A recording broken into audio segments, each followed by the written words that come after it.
Buenos días, mis queridos hermanos, que la paz de nuestro Dios les acompañe en este precioso día, sábado, día de nuestro Señor, día de encuentro con nuestro Señor. Les pido a nuestro Dios que nos mande su Espíritu Santo para comprender el mensaje que Él nos tiene preparado. El mensaje que vamos a tocar en esta ocasión, vamos a reflexionar, es un mensaje que desgraciadamente la mayoría del cristianismo y buena parte del adventismo incluso no lo comprende. Es un mensaje que en principio deberíamos de conocerlo. Es un mensaje que es del libro más leído del adventismo, el deseado de toda la gente. Son textos que pertenecen, es un pequeño trozo de un capítulo, y deberíamos en principio de conocerlo, ¿verdad? Sin embargo, muchas veces no nos damos cuenta de que las promesas de nuestro Señor son bajo condición, que es el título del tema que vamos a tratar hoy. Y que desgraciadamente mucha gente piensa que no tiene nada que hacer, ¿verdad? Que ya está todo hecho y que solo falta que Cristo venga y que nos vayamos al cielo. Pero desgraciadamente no nos ponemos la pregunta de por qué no viene Cristo precisamente, ¿no? Aunque hemos tratado este tema una y otra vez aquí, en esta ocasión vamos a ver por qué ese pueblo remanente no logra entender el mensaje que Dios nos ha mandado hace tiempo y por qué no está encaminado en la dirección correcta, ¿sí? Así que vamos a ver hoy qué es lo que nos quiere transmitir nuestro Dios.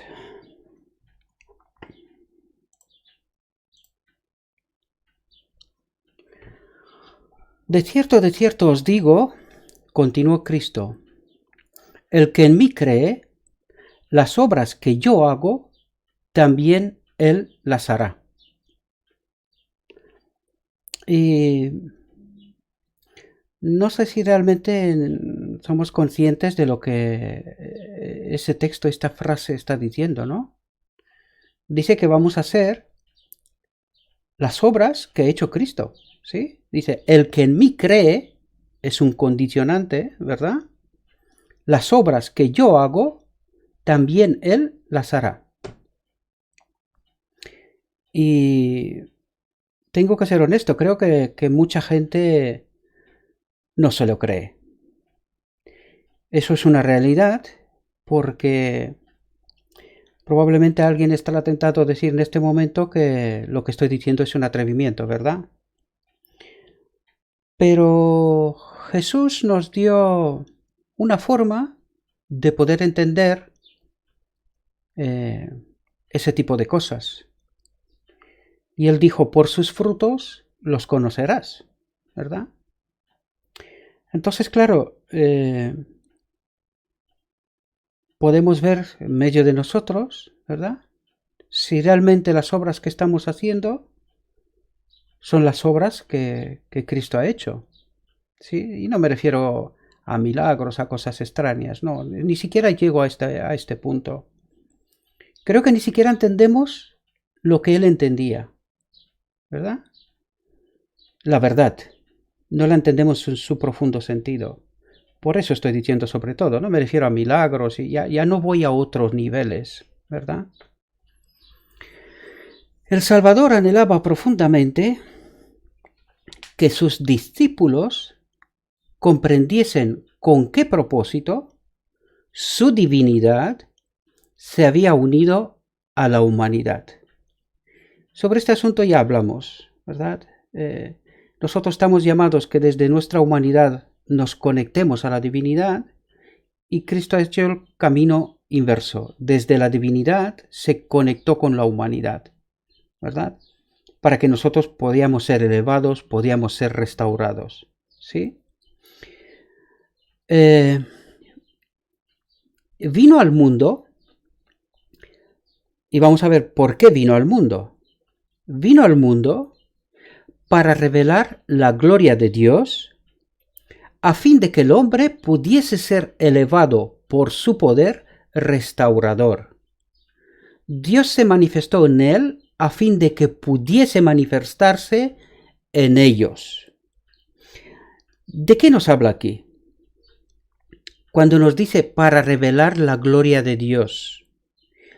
Aquí en realidad lo que nos quiere decir toda esta parte de ese texto, ¿verdad? Porque dice revelar la gloria de Dios a fin de que el hombre pudiese ser elevado, lo que dijimos antes, desde la humanidad hacia la divinidad, por su poder restaurador.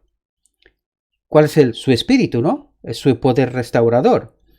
Dios se manifestó en él, ¿en quién? En Cristo. El Padre se manifestó en Cristo para que luego se pueda manifestar en nosotros. Y aquí vemos claramente que está hablando del propósito de Dios, ¿verdad? Él nos quiere restaurar a su propósito inicial. ¿Cuál era su propósito inicial? Lo dijimos en varias ocasiones, ¿verdad? ¿Cuál era la máxima expresión del amor? ¿Cuál podía ser la máxima expresión del amor? Que Dios se comparta con todos sus seres creados. Ese era el propósito de Dios, que Él habitase en nuestro templo, ¿verdad? Nosotros somos templos del Espíritu Santo, ¿no? Pues que Él habitase en nosotros y de esa manera poder vivir en perfecta armonía con el carácter de Dios, ¿verdad? Pues ese texto de eso nos está hablando. Y hay quienes a veces dicen que de lo que estamos hablando aquí es que queremos ser como Dios, es decir, de una forma sutil está diciendo que queremos lo mismo que quiere Satanás, ¿verdad? Subirnos en el monte de los dioses y ser como Dios, de la misma sustancia. Pero lo que no entienden esos maestros de Israel, desgraciadamente, es que es precisamente Dios el que quiere que nosotros nos parezcamos a su imagen, ¿verdad? No a su sustancia, nadie pretende eso. Pero es Dios el que quiere que nosotros reflejemos su imagen, su carácter, ¿verdad? Esta es la voluntad de Dios, no es la voluntad del hombre. A eso estamos invitados, en realidad. Y eso simplemente me revela que aquellos que comentan lo que acabo de decir antes, desgraciadamente, no conocen a Dios. Están guiados por otro espíritu porque si no, es incomprensible que alguien pretenda decir que uno quiere ser como Dios desde la perspectiva de Lucifer, de Satanás, mejor dicho, ¿no? Nadie ha dicho esto aquí, ni se pretende eso, ¿verdad? Sino estamos hablando de otras cosas. Si no se entiende, quizás el mejor consejo que se le podría dar es déjanos de seguir, ¿verdad? Deja de seguir este canal y siga haciendo lo que estaba haciendo, ¿verdad? Hasta ahora, y así no tenemos ningún tipo de conflictos, ¿verdad? Porque está claro que no entiende el mensaje que pretendemos transmitir aquí. Y no hay ninguna maldad en lo que estoy diciendo. Simplemente, si no entiende, no hay ningún problema. Esto quiere decir que el mensaje no es para ti. Y ya está. No hay problema en eso. Jesús no reveló cualidades ni ejerció facultades que los hombres no pudieran tener por la fe en él. ¿Entendemos? Jesús no reveló cualidades ni ejerció facultades que los hombres no pudieran tener por la fe en él. ¿Lo entendemos? Yo sé que necesitamos todo el poder del Espíritu Santo para poder comprender estos mensajes, mis queridos hermanos, y necesitamos una mente abierta, sin prejuicios, como si no supiéramos nada, ¿verdad? Pero como dijimos en la reflexión anterior, es tratar de entender lo que Dios me quiere transmitir y tener esa fe que me pueda llegar, ¿verdad? Llevar a esa condición. Porque debo de entender claramente a quién quiero escuchar. ¿A Satanás que me está diciendo que no puedo? ¿O a Cristo o a Dios que me está diciendo que sí puedo? Este es el conflicto, este es el Armagedón, es la batalla por nuestra mente.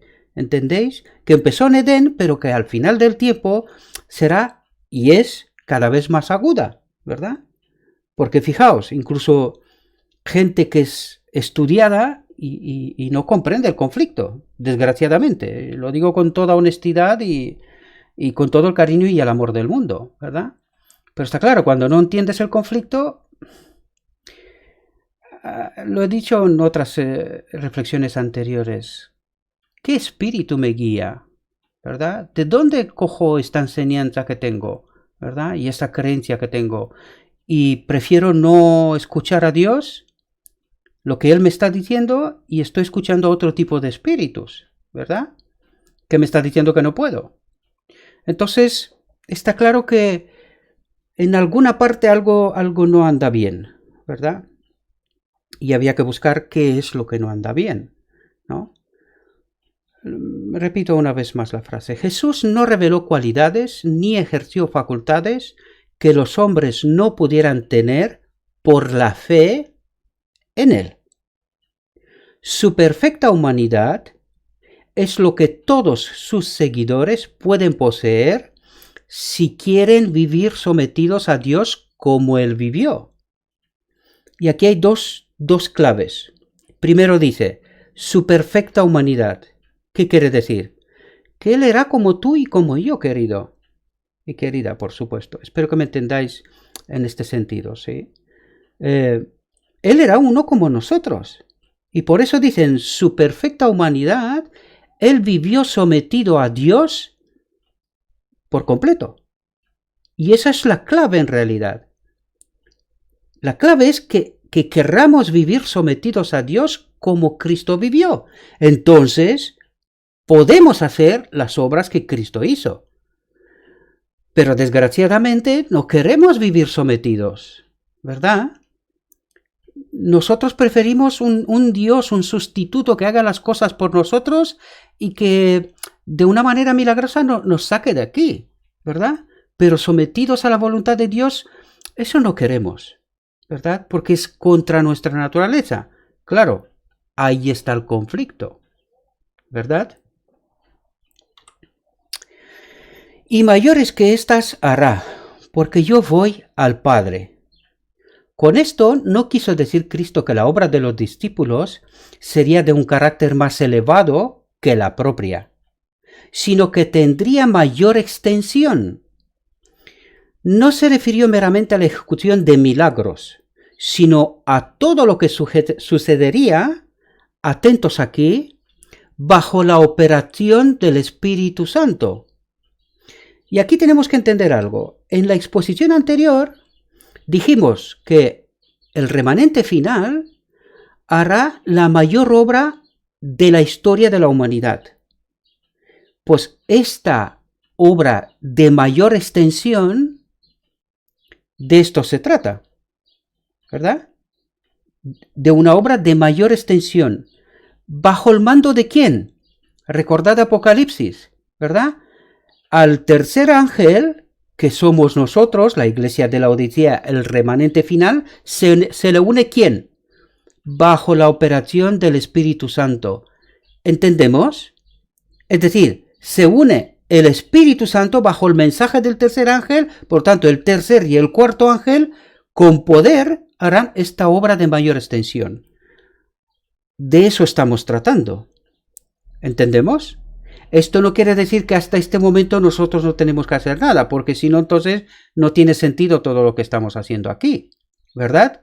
Pero que en aquel instante, bajo el poder del Espíritu Santo, bajo la operación, el mando del Espíritu Santo, y la forma como Él decide, ¿verdad? Esa obra alcanzará su final, ¿verdad?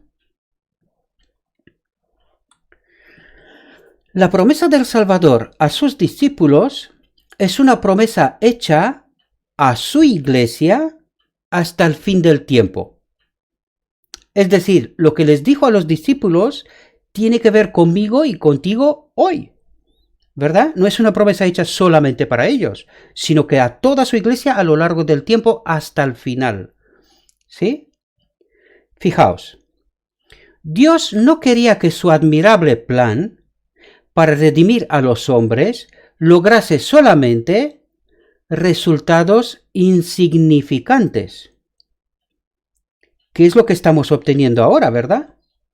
Yo diría casi hemos desaparecido, porque este movimiento nació con un propósito, con un mensaje específico, y desgraciadamente a lo largo de la historia hemos perdido el propósito, hemos perdido el mensaje, y somos unos más, ¿verdad?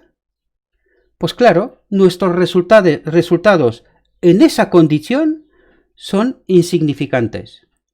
Y yo casi diría que estamos a punto de desaparecer como pueblo, porque semejante división que tenemos dentro, ¿verdad? En varios aspectos, ¿sí? Tanto de organización como teológico, ¿verdad? Todos los que quieran ir a trabajar, no confiando en lo que ellos mismos pueden hacer, sino en lo que Dios puede hacer para ellos y por ellos. ¿Entendemos? Es decir, si no estamos acompañados por el poder de Dios, nada podemos hacer, lo dijo Cristo. Sin mí, nada podéis hacer. Pues eso es lo que nos está diciendo. Si el Espíritu Santo, el Espíritu de Dios, el poder de Dios, no nos acompaña, pues estamos solos. Bueno, en realidad no estamos solos, pero, en fin, nada podemos hacer, ¿verdad? Nada del propósito de Dios, que algo sí que estamos haciendo, pero no para Dios. Experimentarán ciertamente el cumplimiento de su promesa. Mayores obras que éstas hará. Él declara, porque yo voy al Padre. ¿Por qué dice esto? Pues es como garantía de que se nos envía ese poder, ¿verdad? Es la garantía de que ese poder se nos envía. Si Él va al Padre, viene el Consolador, el poder, el Espíritu de Dios. ¿Comprendemos? Eso es lo que nos quiere transmitir. En mi nombre ordenó Cristo a sus discípulos que orasen. ¿En nombre de quién? En nombre de Cristo. En el nombre de Cristo han de permanecer siguiéndole delante de Dios. Y eso vamos a entenderlo enseguida, ¿verdad? ¿Qué es lo que nos quiere decir aquí? Han de permanecer siguiéndole delante de Dios. Porque esto requiere una cierta condición. Delante de Dios, en la condición que estamos, no aguantamos. Desaparecemos, ¿verdad? Pero aquí nos dice, en el nombre de Cristo han de permanecer siguiéndole delante de Dios. Y vamos a ver de qué nos habla. Por el valor del sacrificio hecho por ellos, son estimables a los ojos del Señor. A causa de la imputada justicia de Cristo, ¿cuál era la justicia de Cristo? El Padre habitaba en él, ¿verdad? Y Él desea que a través de Él habite también en nosotros. Por lo tanto, debemos entender claramente que la justicia imputada de Cristo es el poder que se nos envía, ¿verdad? Para obedecer. Y enseguida lo vamos a ver, ¿sí? A causa de la imputada justicia de Cristo son tenidos por preciosos. Por causa de Cristo, el Señor perdona a los que le temen, a los que le respetan, a los que le obedecen. Eso es lo que quiere decir, no nos habla del miedo aquí, ¿verdad? Nuestro Dios es un Dios de amor, no de miedo, ¿sí? No ve en ellos la vileza del pecador, es decir, aquellos que siguen a Cristo no desobedecen, ¿verdad? No viven en rebeldía, por eso nos está diciendo, no ven ellos la vileza del pecador. Aquellos que no obedecen a Cristo, pues viven en rebeldía de frente, ¿verdad? Enfrentando a Dios. Pues son viles, ¿no? Pero en este caso dice que no, porque esta gente sigue a Cristo, ¿verdad? Vive en obediencia, vive en respeto y temor de Dios. ¿Comprendemos? Reconoce en ellos la semejanza de su Hijo en quien creen. Y esta frase es importante entenderla, porque no puede reconocer en ellos la semejanza de su hijo si viven en rebeldía o en desobediencia, ¿verdad? Solamente puede verlo cuando estos hijos se parecen a su hijo, a Cristo, ¿verdad? Espero que me podáis entender lo que estoy diciendo, ¿sí? Y fijaos, el Señor se chasquea cuando su pueblo se tiene en estima demasiado baja. ¿Qué quiere decir aquí? Pues lo que dijimos antes. Cuando Dios nos da poder para poder obedecer, vivir en obediencia, ¿verdad? En conformidad con su carácter. Entonces, claro, cuando nosotros decimos, tenemos una baja estima, es que Cristo era diferente a nosotros, entonces Él pudo hacer esas cosas, pero nosotros no podemos. Esto es una baja estima, ¿verdad? Y es una forma suave, ¿no?, de decirlo, porque en realidad es falta de fe. No creemos que podemos hacer lo que Cristo ha hecho, y no le creemos a Él que nos dice que nosotros podemos hacer lo que Él hizo. ¿Entendéis? Esto en realidad es falta de fe. El Señor se chasquea cuando su pueblo se tiene en estima demasiado baja. Desea que su heredad escogida se estime según el valor que Él le ha atribuido. ¿Comprendéis? Es decir, ¿qué valor nos ha atribuido? Hijos e hijas de Dios, que viven con el poder que Él nos da en obediencia. Este es el auténtico valor que se nos dio. ¿Entendemos? Dios la quería. De lo contrario, no hubiera mandado a su hijo a una empresa tan costosa para redimirla. ¿Verdad? Dice, tiene empleo para ella y le agrada cuando le dirige las más elevadas demandas a fin de glorificar su nombre. ¿Cuál es la más elevada demanda? Vivir según el carácter de Dios, ¿verdad? Esta es la más elevada demanda, es lo único que espera de nosotros, ¿verdad? Y para eso se nos ha dado poder, si así lo creemos. ¿Entendemos? Por eso Él espera que glorifiquemos su nombre, ¿verdad? Viviendo de esta manera. Puede esperar grandes cosas si tiene fe en sus promesas. Condicionante, ¿verdad? Si tiene fe en sus promesas. Y yo creo que precisamente este es el talón de Aquiles. Es que no lo creemos, desgraciadamente. Desgraciadamente lo digo, ¿sí? Fijaos aquí, no me entró, pero este es uno de aquellos textos que suelo ponerle un texto para enmarcar, ¿verdad? Porque aquí nos está diciendo cosas que son muy importantes y realmente habría que reflexionar con mayor profundidad y comprender qué es lo que nos quiere transmitir, ¿verdad? Pero fijaos, dice, pero orar en nombre de Cristo significa mucho. Esto es muy importante, eso es lo que quiere decir. Orar en nombre de Cristo significa mucho. Y vamos a ver qué significa. Dice, significa que hemos de aceptar su carácter, manifestar su espíritu y realizar sus obras. Y aquí debemos de parar. ¿Es esa mi experiencia personal? Cuando me arrodillo y hablo con Cristo, con el Padre en nombre de Cristo, ¿es esa mi condición? Dice, hemos de aceptar su carácter. ¿Aceptar su carácter qué es? Es el poder del Espíritu Santo en nosotros. Es el reflejo del carácter de Dios. ¿Comprendemos? De eso está hablando. Hemos de aceptar su carácter, es decir, a su Espíritu Santo. Manifestar su Espíritu, ¿verdad? Hemos de aceptar el Espíritu Santo, manifestarlo, manifestar su Espíritu y realizar sus obras por el poder del Espíritu. ¿Entendéis? ¿Y es esa mi experiencia? ¿Es la tuya? Eso es muy importante que lo entendamos, mis queridos hermanos, porque estos son condicionantes.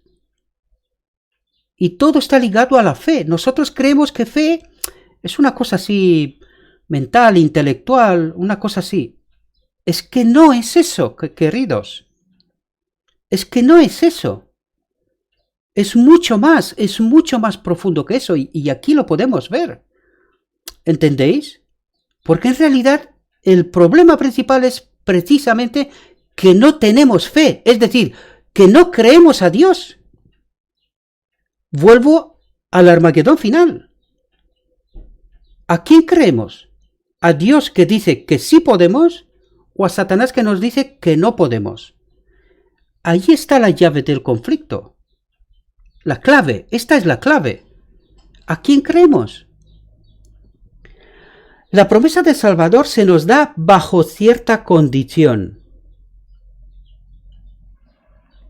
Si me amáis, dice, guardad mis mandamientos.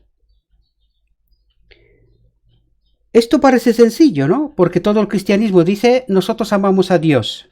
Bien, estupendo. ¿Y guardamos sus mandamientos?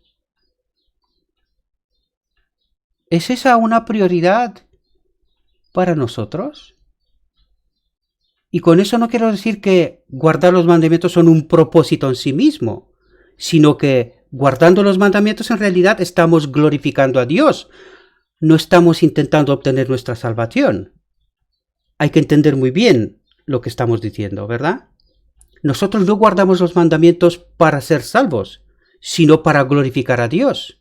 Porque nosotros para nuestra salvación no podemos hacer nada en absoluto. ¿Comprendemos? Por lo tanto dice, si me amáis, por lo tanto, si no guardamos los mandamientos quiere decir que no le amamos. Están ligadas una con otra. Hay que reflexionar bien sobre esto.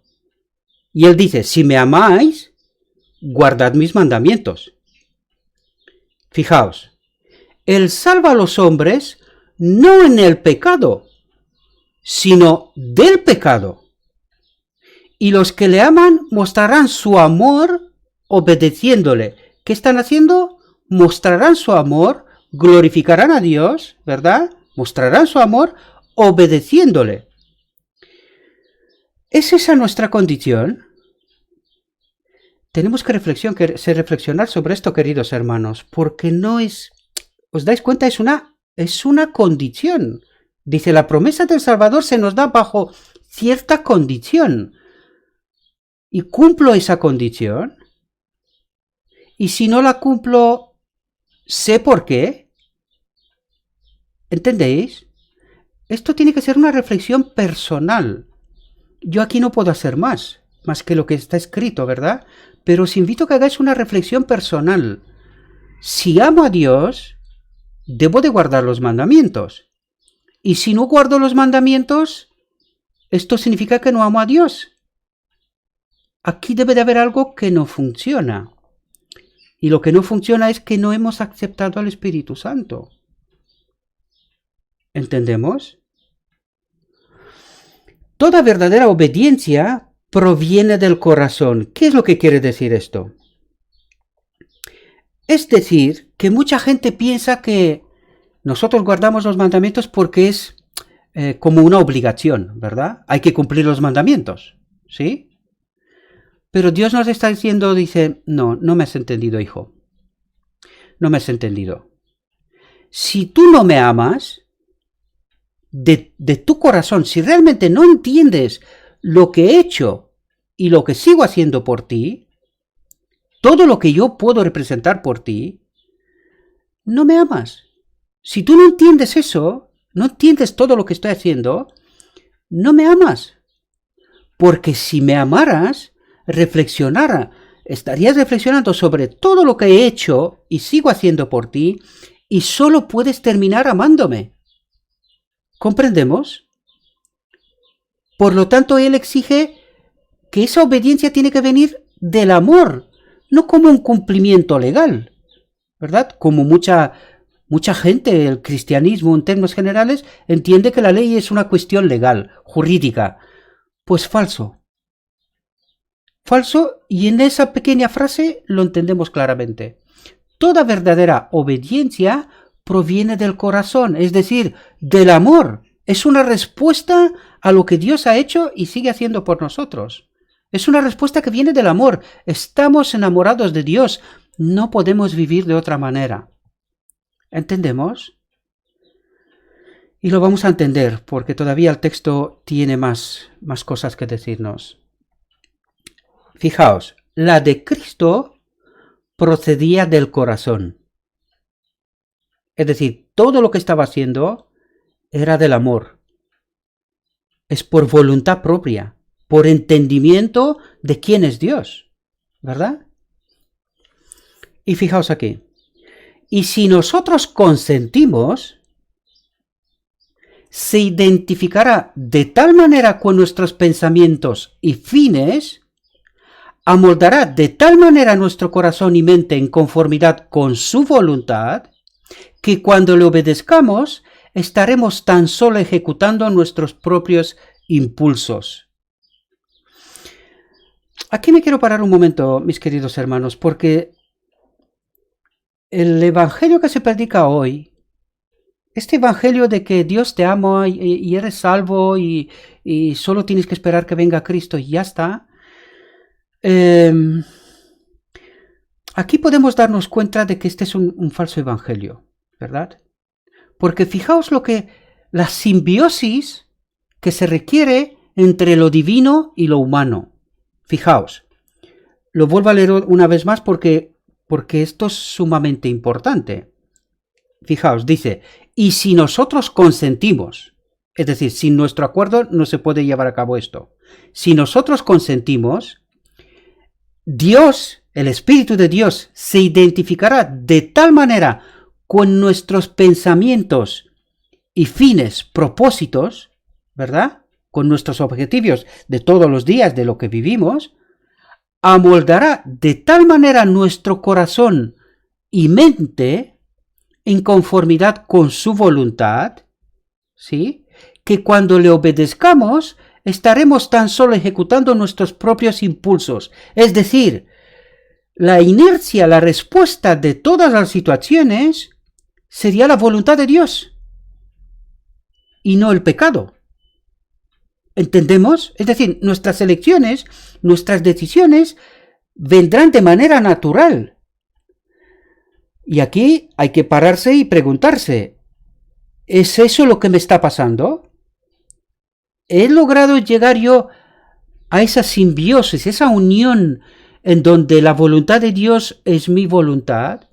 Es decir, todas mis decisiones de manera natural están en conformidad con la voluntad de Dios. ¿Lo entendemos? A esa condición tenemos que llegar, mis queridos hermanos. Por supuesto que no por nuestro esfuerzo, sino por el poder del Espíritu Santo, pero para eso necesitamos aceptarlo. ¿Entendéis? Y no es tan fácil. Si lo fuera, no nos lo diría tantas veces y de tantas formas. ¿Comprendéis? La voluntad refinada y santificada hallará su más alto deleite en servirle. ¿Lo entendemos, mis queridos hermanos? Dice la voluntad. ¿Cuál voluntad? Mi voluntad. La voluntad refinada y santificada hallará su más alto deleite en servirle. ¿Cuánto trabajo tenemos que hacer? ¿Cuánto trabajo, mis queridos hermanos? Cuando conozcamos a Dios, como es nuestro privilegio conocerle, nuestra vida será una vida de continua obediencia. Vuelvo a preguntar, ¿es esa mi experiencia y la tuya?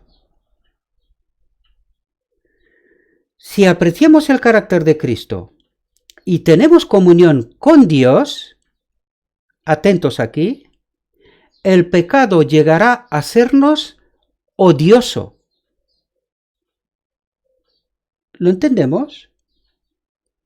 el pecado llegará a sernos odioso. Esto es una experiencia tremenda, mis queridos hermanos. Y aquí tenemos que entender claramente que sin el poder de lo alto, no hay forma que lo consigamos. Pero que no es tan sencillo como creemos. Porque si fuera así, tenemos que ser honestos. Mirémonos en el espejo de nuestra vida. ¿Cómo son mis elecciones? ¿Cuáles son mis reacciones, mis impulsos? ¿Verdad? ¿Cómo actúo en distintas circunstancias? ¿Se amolda con lo que acabamos de leer aquí o todavía queda trabajo por hacer? ¿Entendéis, mis queridos hermanos? De eso estoy hablando, ¿sí? Bueno, de eso nos está hablando Dios en realidad, porque estas no son mis palabras. Así como Cristo vivió la ley en la humanidad, podemos vivirla nosotros si tan solo nos asimos del fuerte para obtener fortaleza. ¿Entendemos el condicionante? Lo dijimos antes. Sin el poder del Espíritu Santo no hay forma. Pero que no es tan sencillo. ¿Comprendéis? Necesita mi elección, mi decisión, mi voluntad. ¿Comprendemos?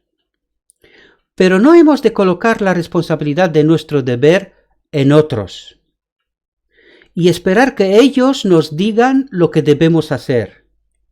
No podemos depender de la humanidad para obtener consejos. ¿Qué quiere decir aquí? Aquí nos quiere decir que no podemos esperar que nos digan nuestros maestros, ¿verdad? Los maestros de Israel, lo englobo a todos en lo mismo, ¿verdad? No podemos depender de ellos. No podemos esperar que ellos nos tienen que decir lo que tenemos que hacer o que nos dé consejos, ¿verdad? Eso es lo que está diciendo el texto. Fijaos a continuación. El Señor nos enseñará nuestro deber, tan voluntariamente como alguna otra persona. Es decir, que ellos, los maestros de Israel, no pueden ni deben de tener otra fuente más que el Espíritu de Dios, y lo escrito está. Eso es lo que nos está diciendo. Por lo tanto, ¿qué nos impide a nosotros tener esa misma fuente? La fe, ¿sí? Y el deseo de estudiar la palabra de Dios, de entender la voluntad de Dios. Eso es lo que está diciendo el texto, ¿verdad? Si acudimos a Él con fe, nos dirá sus misterios a nosotros personalmente. ¿Entendéis? Dios nos invita que hablemos con Él. ¿Cuál es nuestra pregunta? ¿Cuál es nuestra duda? ¿Qué problema tenemos y necesitamos resolución? Pues Dios dice, acércate a mí, yo te enseñaré, ¿verdad? Eso es lo que nos está diciendo.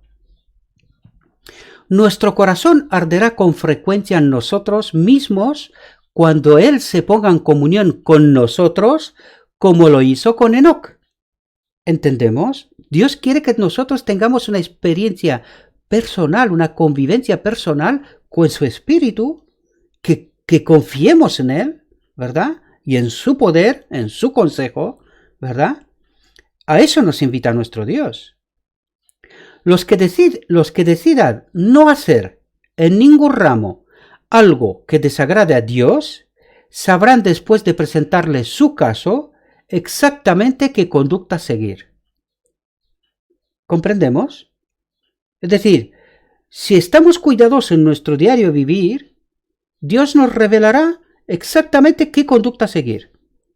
¿Sí? Eso es lo que nos quiere decir. Y recibirán no solamente sabiduría, sino fuerza, poder, ¿verdad?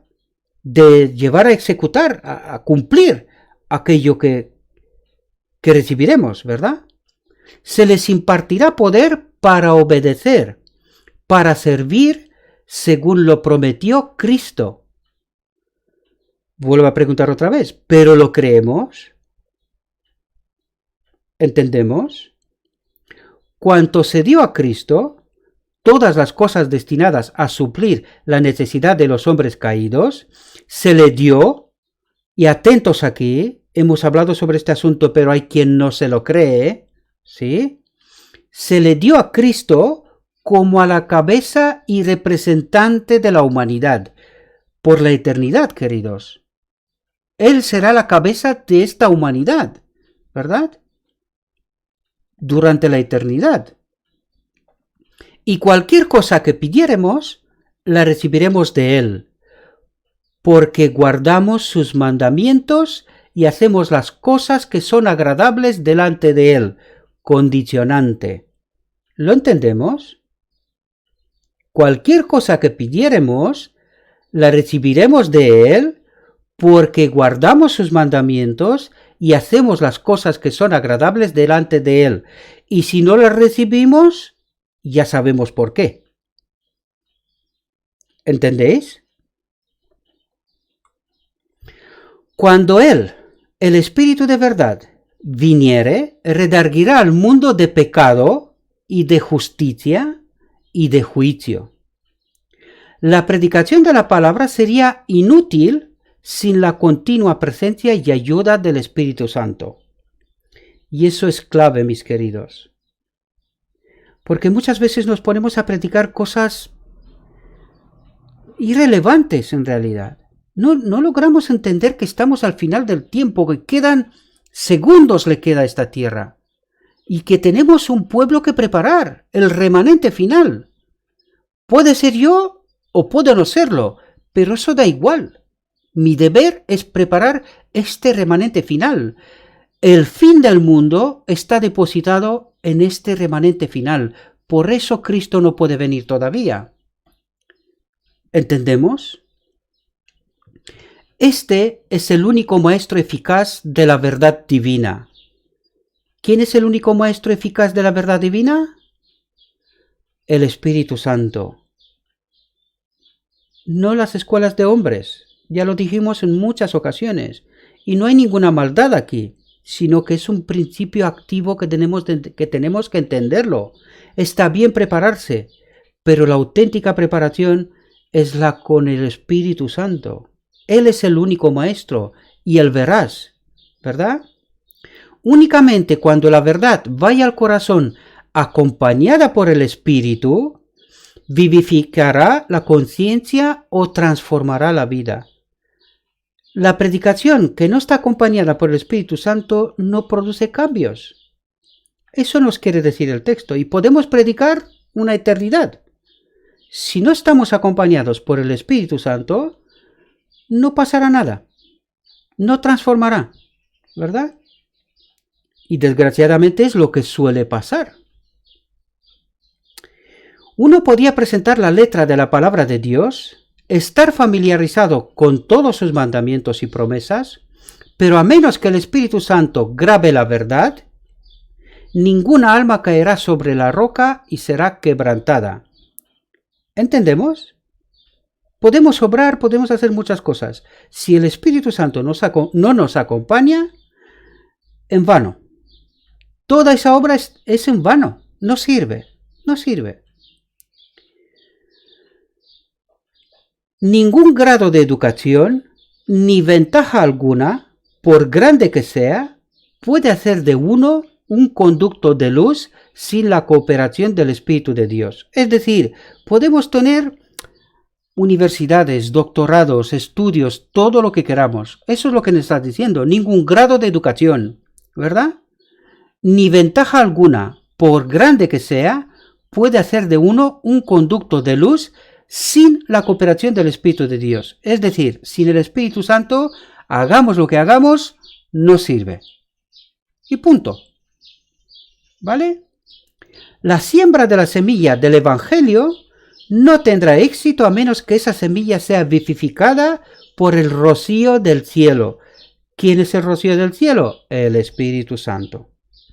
Antes que un solo libro del Nuevo Testamento fuese escrito, antes que se hubiese predicado un sermón evangélico después de la ascensión de Cristo, el Espíritu Santo descendió sobre los apóstoles que oraban. Entonces el testimonio de sus enemigos fue: habéis llenado a Jerusalén de vuestra doctrina, ¿verdad? Esto lo dice un otro espíritu, porque no le gusta la verdad. Pero cuando la predicación está acompañada por el Espíritu Santo, esa es la respuesta a la obra del Espíritu Santo. Habéis llenado a Jerusalén de vuestra doctrina. Aquí me dirijo a los maestros de Israel. ¿Puede ser que sea esto lo que está pasando hoy? ¿Que al mensaje de lo alto se le dé esta respuesta? ¿Es posible?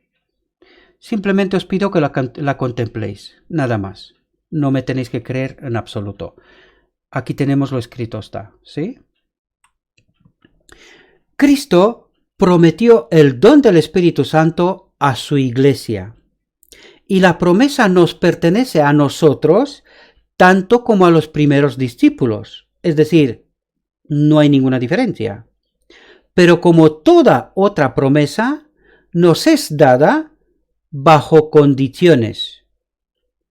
Es decir, todas las promesas de Dios son condicionadas. Eso es lo que está diciendo. Pero como toda otra promesa, nos es dada bajo condiciones. Hay muchos que creen y profesan aferrarse a la promesa del Señor, hablan acerca de Cristo y acerca del Espíritu Santo, y atentos aquí, y sin embargo no reciben beneficio alguno. No entregan su alma para que sea guiada y regida por los agentes divinos. Una condición, ¿la entendemos? No entregan su alma para que sea guiada y regida por los agentes divinos. No podemos emplear al Espíritu Santo. El Espíritu ha de emplearnos a nosotros.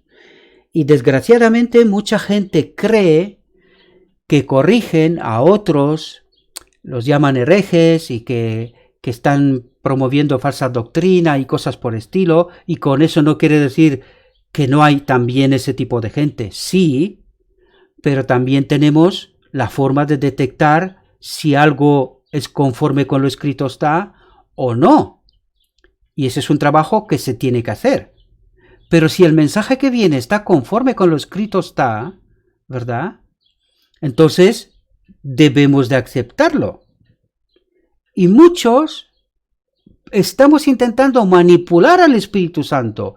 ¿Cómo? Pues diciendo que este mensaje es nulo, es falso, cuando en realidad viene de Dios. Y si queréis una demostración, la más reciente, 1888. Dios, a través del Espíritu Santo, levanta un mensaje, ¿verdad? ¿Qué pasó? Se rechazó. Consecuencia, el Espíritu Santo se apartó. ¿Es esa una manipulación del Espíritu Santo? Pues sí. Claro, eso es lo que estamos haciendo. El Espíritu Santo quiere obrar y nosotros le decimos, no, apártate, que esto no nos sirve, ¿verdad? Este mensaje no viene de Dios. Manipulamos al Espíritu Santo. ¿Entendemos? Y dice, el Espíritu ha de emplearnos a nosotros, pero para eso debemos de distinguir el Espíritu. Y si no estamos en armonía con Dios, con su carácter, pues claro, no lo identificamos. Eso es lo que está pasando. No lo identificamos. Por el Espíritu obra Dios en su pueblo. Así el querer como el hacer por su buena voluntad.